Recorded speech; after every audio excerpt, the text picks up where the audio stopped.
Good evening. Today is Thursday, March 26, 2026. I'm Cairo Pega, and this is Cool News Prime Time.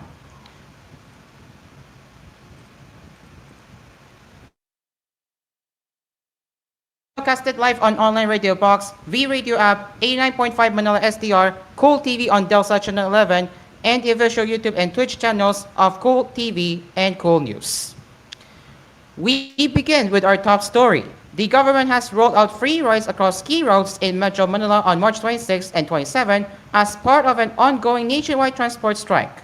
In an advisory, the Department of Transportation said the free ride program will run from 7 a.m. to 8 p.m. on Thursday and Friday to accompany passengers affected transport strike driven by rising fuel prices due to the Middle East conflict.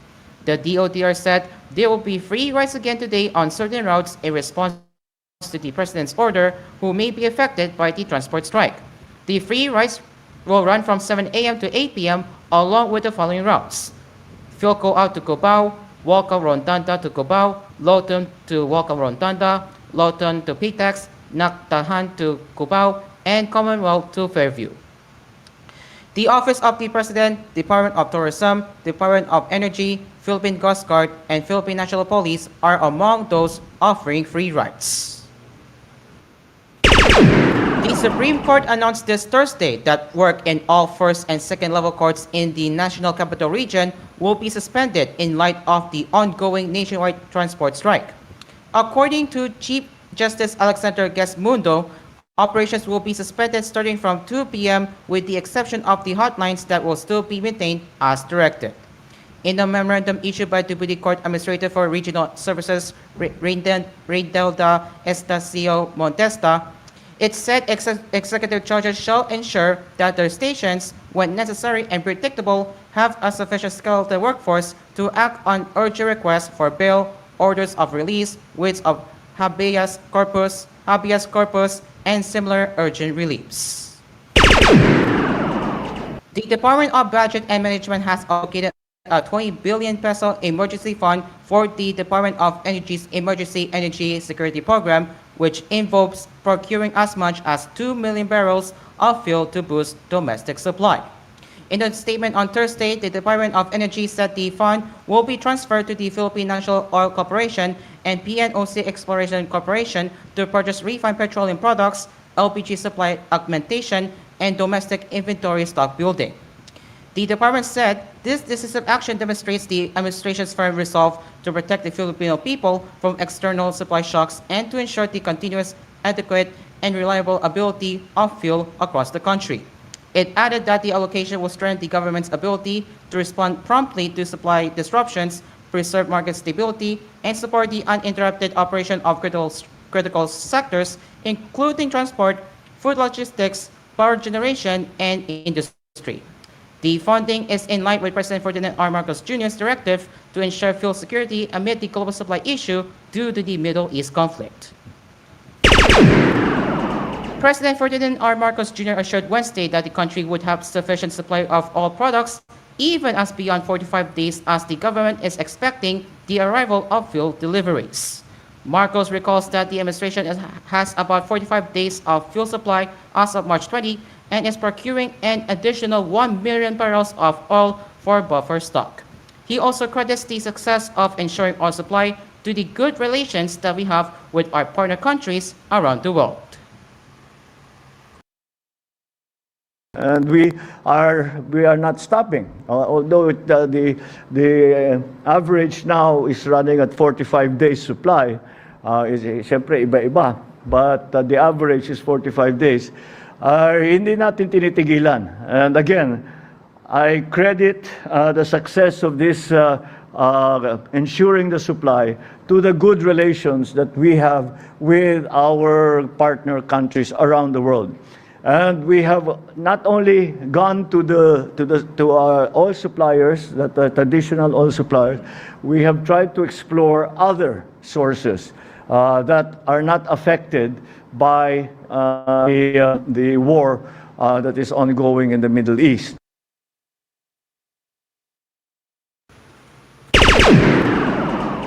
A ship carrying more than 700,000 barrels of Russian crude oil has arrived in the Philippines, according to a source with the knowledge of the matter told Agence Press Thursday. The Sierra Leone flag Sarasky, bearing high-quality crude from Russia's ESPO pipeline, arrived on Monday with documents showing the consignee as Petron Corporation, operator of the Philippines Soil Oil Refinery, said the source who asked to remain anonymous as they were not authorized to speak to the press. An AFP journalist on Thursday saw the Sarasky at anchor in Limay Port just outside Manila, where the Petron refinery is located. It is believed to be the first shipment of Russian oil in 5 years. Last week, Raman Ong, CEO of Petron, told Agence Press the company was in talks to potentially purchase Russian oil.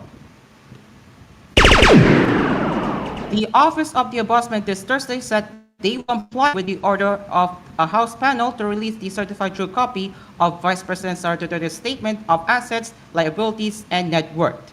Assistant Ombudsman Miko Calavano noted that silence of certain public officials are public documents that everyone can request access to.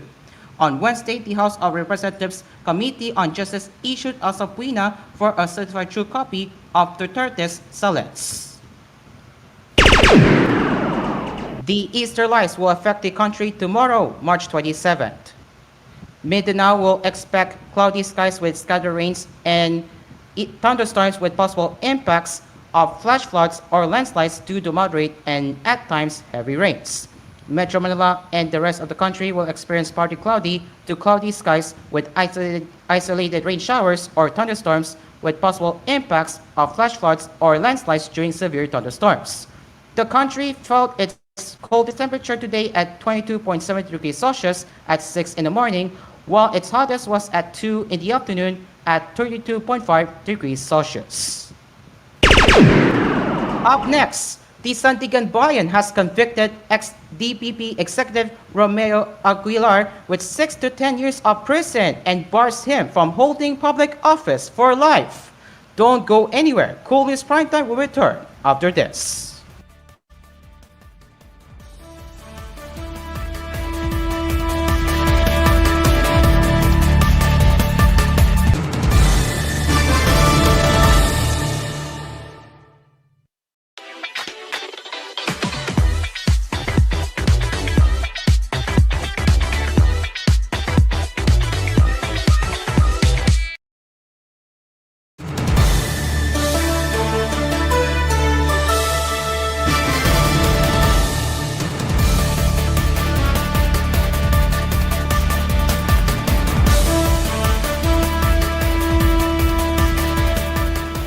Welcome back. You're watching Cool News Primetime.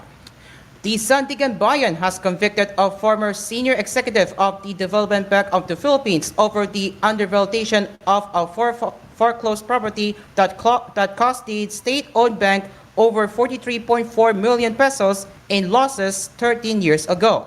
The Anti-Grift Court's 6th Division, in a ruling on Wednesday, March 25th, found former DPP Senior Assistant Vice President Romeo Aguilar guilty of gross inexcusable negligence for setting the appraised value of foreclosed assets of the firm Milestone Paper Products Incorporated in Cabuyao, Laguna at 56.27 million pesos. It was found to be below the adjusted value of 116.9 million pesos. The court sentenced the former bank executive to 6 to 10 years in prison and barred him in life from holding public office with all retirement and gratuity benefits forfeited. He was also ordered to pay DBP 43.452 million pesos with 6% annual interest until fully paid. Ombudsman Boying Remulla this Thursday said filings on flood control abnormalities were expected to heat up. The Ombudsman previously filed cases against former Alcobico Representative Saldico and officials of Department of Public Works and Highways Mimaropa before the Anti-Grift Court over an alleged substandard road dike in Nauhan, Oriental Mindoro. It also lodged malversation and graft charges against former Senator Roman Bong Revilla Jr. and officials of the DPWH Bulacan 1st District Engineer Office over an alleged ghost flood control project in Panti, Bulacan. Meanwhile, contractor Saudiskaya faces similar graft and malversation charges concerning a ghost flood control project in Davao Occidental. The Energy Regulatory Commission this Thursday has suspended spot sales of electricity until further notice due to fuel supply risk and price volatility caused by the Iran war. The suspension was ordered under a decree that declared a state of national energy emergency to deal with the fallout from the war, including disruptions to fuel procurement. The ERC expects to finalize a modified pricing scheme by April 1st. And now for my very own news segment. Welcome to Kairos Tech Talk. As you probably heard by now, the US government has issued a ban against the newer foreign-made Wi-Fi routers, citing national security risk affecting American consumers. Now, you may be wondering, how would it affect Americans? Let's start with the good news. For now, they will be able to continue buying existing foreign-made Wi-Fi routers as these were previously authorized by the Federal Communications Commission. They will also be able to keep their existing routers. The US FCC has also assured that the existing routers will continue to receive software, security, and firmware updates until at least March 1st, 2027. Now, for the bad news. US consumers expecting newer Wi-Fi 7 routers will not be able to purchase its upcoming products that were manufactured outside the US. It's unfortunate to see the development coming from the US government without considerate evidence showing how their foreign-made routers pose security risk. For example, does it really have a Chinese backdoor proven by hackers? Where's the proof that support their evidence? Only time will tell if they will push forward with a ban. That's the Tech Talk for tonight. And that is all for our headlines today. Stay tuned to Stay tuned to Cool News and TG1 Cool FM for the latest updates. I'm Caro Pega. Good evening. The time is now 9:59 p.m.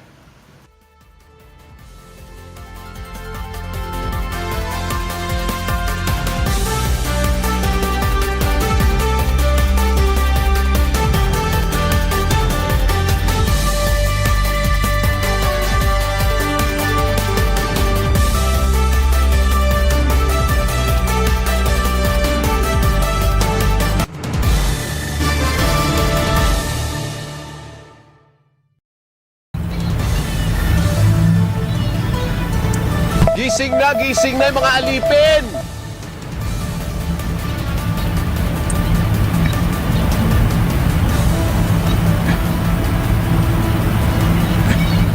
Magandang gabi, ngayon ay ka-26 ng Marso taong 2026. Ako po si Eli Di Malupig at ito ang special Filipino edition ng Cool News Primetime. Sa bayan tayo nasusubaybayan sa online radio box, V-Radio App, 89.5 Manila SDR, Cool TV sa Telsat Channel 11 at sa official YouTube and Twitch channels ng Cool TV at Cool News.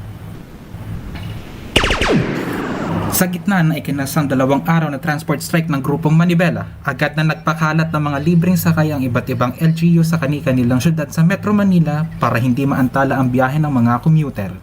Sa kabila ng tigil pasada, nananatiling normal ang daloy ng trapiko sa ilang pangunahing kalsada, bagamat may ilang pasahero ang aminadong mas matagal ang paghihintay ng sasakyan ngayong umaga.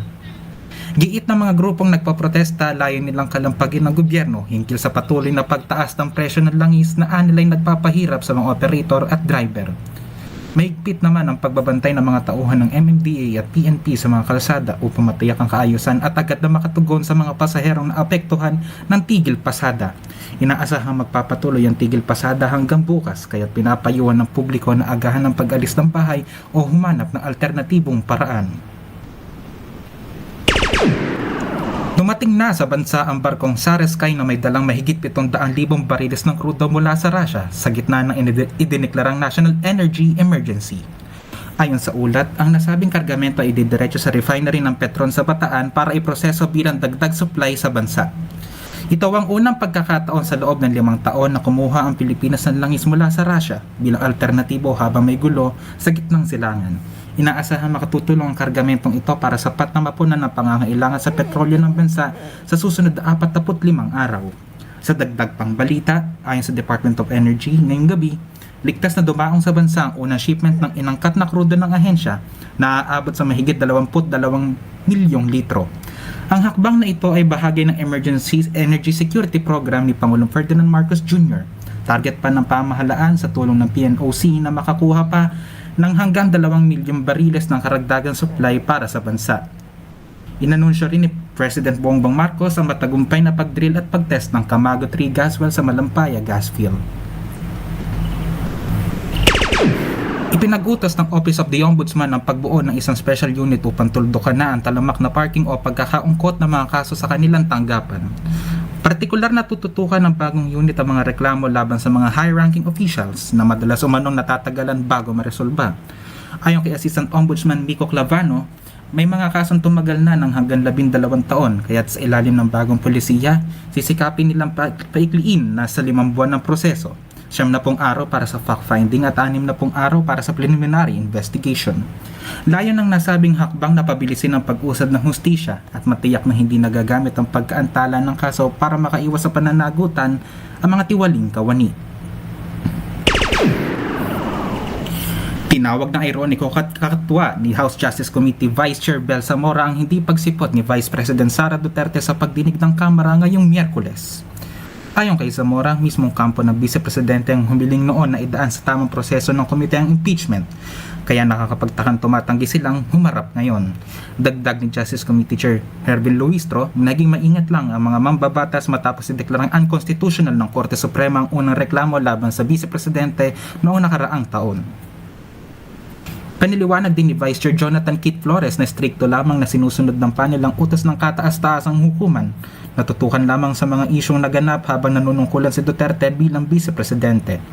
Sa kabila ng mga batikos ng kampo ng pangalawang Pangulo, sa terminong mini trial, nanindigan ang komite na mananatili silang patas at susunod sa itinakdang rules ng impeachment proceedings. Nagbabala ang Estados Unidos na nakahanda silang gumamit ng matinding puwersa laban sa Iran sakaling mabigo ang kasalukuyang negosasyon para sa isang nuclear deal. Bagamat nagpapatuloy ang mga diplomatikong pag-uusap, binigyan diin ng White House na hindi nila hahayaang magkaroon ng nuclear weapon ng Tehran sa anumang paraan. Ayon sa ulat, unti-unti nang nauubos ang pasensya ng Amerika dahil sa mga umano'y paglabag ng Iran sa mga itinakdang kondisyon ng kasunduan. Sa kabila ng banta, bukas pa rin ang pinto para sa diplomasya basta't magpakita ang Iran ng mga konkretong hakbang para sa de-escalation ng tensyon sa Middle East. Sa ngayon, nakatutok ang buong mundo sa magiging resulta ng deadline ng negosasyon na itinakda ngayong linggo. Para sa ulat panahon, patuloy na nagdadala ng mainit na panahon ng easterlies o ang hangin galing sa karagatang Pasipiko sa malaking bahagi ng bansa. Sa Metro Manila at sa nalalabi pang bahagi ng bansa, asahan naman ng malinsangang panahon na may posibilidad ng mga panandaliang ulan sa hapon o gabi. Asahan naman ng makulimlim na kalangitan at mga pag-ulan sa Mindanao na maaaring magdulot ng biglaang baha o pagguho ng lupa. Pinapayuhan ng publiko na magdala ng panangga sa ulan at uminom ng maraming tubig dahil sa tindi ng nararanasang init sa mga susunod na araw. Para naman sa mga mangingisda at may mga maliliit na sasakyang pandagat, manatili pong alerto dahil sa katamtamang pag-alon sa mga baybayin ng Luzon at Visayas. Abangan mamaya, Operasyon Electricity Spot Market sinuspinde ng ERC simula ngayong araw. Tutok lang at magbabalik pa ang Cool News Primetime.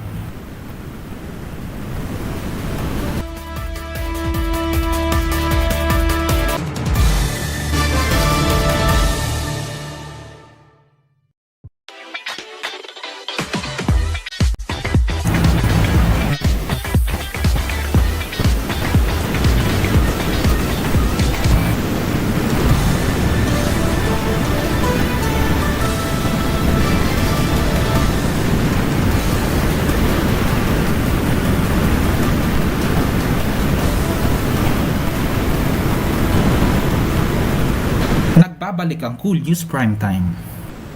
Pansamantalang sinuspinde ng Energy Regulatory Commission o ERC ang operasyon ng Wholesale Electricity Spot Market o WESM sa gitna ng idineklarang National Energy Emergency. Layon ng hakbang na ito na kontrolin ng bigla ang pagtaas ng presyo ng kuryente habang walang kasiguruhan na sapat ang supply ng enerhiya sa buong bansa sa gitna ng krisis. Bukod sa suspensyon, binago rin ng ERC ang magiging presyuhan ng kuryente upang matiyak na hindi magiging pabigat sa mga consumer ang singil sa kuryente sa mga susunod na buwan. Ayon sa komisyon, ang hakbang na ito ay kailangan upang mapanatili ang katatagan ng ekonomiya habang naghahanap ng solusyon sa krisis sa langis at kuryente. Mananatiling epektibo ang suspensyon hanggang sa maglabas ng bagong direktiba ang pamahalaan at bumalik sa normal ang level ng supply sa bansa. Pinagtibay ng Korte Suprema ang hatol na pagkakabilanggo laban sa dating alkalde ng Remedios T. Romualdez, Agusan del Norte na si Teresita Soliva dahil sa kasong malbersasyon. Sa desisyon ng kataas-taasang hukuman na patunayang bigo si Soliva na i-liquidate ang kanilang mga cash advances mula sa Municipal Development Funds nung siya ay alkalde pa ng bayan mula 2001 hanggang 2007. Nahaharap ang dating alkalde sa parusang hanggang 6 na taong pagkakabilanggo at pinagmumulta rin ng mahigit 570,000 piso. Binigyan din ng korte na hindi sapat na depensa sa malversation ang pagbabayad o restitution ng perang kinuha kung hindi ito napatunayan na gamit sa tama. Dahil pinal na ang desisyon, habang buhay na rin bawal humawak ng anumang posisyon sa gobyerno ang dating opisyal. Para sa Ronda Probinsya, patay ang isang graduating senior high school student matapos masaksak sa gitna ng naganap na rumble sa pagitan ng dalawang grupo ng kabataan sa Malolos, Bulacan. Agad na insinugod sa pinakamalapit na ospital ng estudyante ngunit idineklara rin itong dead on arrival ng mga doktor. Kwento ng mga ate ng biktima, mag-iisang linggo pa lamang matapos magdiwang ng ikanyang 18 kaarawan at nakatakda pa sana ito magtapos sa senior high school sa darating na Biyernes. Agad na aresto ang 3 lalaki kabilang ang 16 anyos na lalaki na mismong nanaksak, 17 at 23 anyos na kasama sa rumble, haharap sa reklamong homicide ang suspect na nasa tamang gulang na at nasa kustodiya na ng Malolos Police. Nasa kustodiya naman ng City Social Welfare and Development Office ang 2 menor de edad na mga suspect. Para sa Globalita, nababahala na ang World Health Organization o WHO sa lumalalang krisis sa sektor ng kalusugan sa Cuba sa gitna ng matinding kakulangan sa gamot at mga medical supply. Ayon sa WHO, critical na ang sitwasyon ng nasabing bansa dahil maraming ospital na ang hindi na nakakapagbigay ng sapat na serbisyo, lalo na para sa mga pasyenteng may malalang karamdaman. Dahil sa kakulangan ng pondo at epekto ng mga trade embargo, maging ang mga basic supply tulad ng syringe at anesthesia ay pahirapan na ring makakuha. Nagbabala ang mga eksperto na kung hindi maaagapan ng krisis, posibleng tumaas ang bilang ng mga namamatay mula sa mga sakit na madali naman sanang malunasan. Nananawagan ang international community ng agarang tulong para sa Cuba upang maiwasan ang tuluyang pagbagsak ng kanilang sistemang pangkalusugan. Sa ating chika cool ngayong araw, tuloy-tuloy ang pag-arangkada ng Nations Girl Group na BINI matapos kumpirmahin ang kanilang pagtatangha sa Grammy Museum's Global Spin Live sa darating na April. Ang Global Spin Live ay isang digital series ng Recording Academy na nagtatampok sa mga tinitingalang international artists mula sa iba't ibang panig ng mundo. Kasunod dito ng matagumpay na send-off event ng grupo para sa Coachella noong Marso 21 na dinaluhan ng record-breaking na mahigit 15,000 fans. Kamakailan lamang ay pinarangalan ang Nations Girl Group ng Powerhouse Award sa Billboard Philippines Women in Music dahil sa kanilang malaking ambag sa industriya. Nakatutok muna sa pagpapagaling si Chiang at Dayon ng K-pop sensation na Twice matapos i-anunsyo ang kanilang pansamantalang pahinga mula sa mga aktibidad ng grupo. Kinumpirma ng JYP Entertainment na kailangan bigyan daan ni Chiang ang gamutan para sa kanyang back problems upang masigurong nasa mabuting kondisyon ito sa kanyang pagbabalik. Dahil dito, 2 na sa mga miyembro ang hindi muna makakasama sa mga nakatakdang schedule ng grupo upang unahin ang kanilang kalusugan at kapakanan. Nauna nang nagpahinga si Dayon dulot ng ankle fracture na tinamo sa kalagitnaan ng kanilang This Is 4 concert tour. Todo suporta naman ang mga fans sa social media, baon ng pag-asa na muling makikita ang kumpleto at masigla ang kanilang paboritong girl group. At iyan ang mga balitang aming nakalap para sa inyo. Para sa bakalitaang mabilis at serbisyong walang mintis, manatiling nakatutok sa Cool News at PGON Cool FM para sa pinakahuling balita. Sa ngalan po ng lahat ng bumubuo ng Cool FM, ako si Eli Di Malupig. Maraming salamat at magandang gabi, Pilipinas. Ang oras natin ganap ng 10:16 p.m.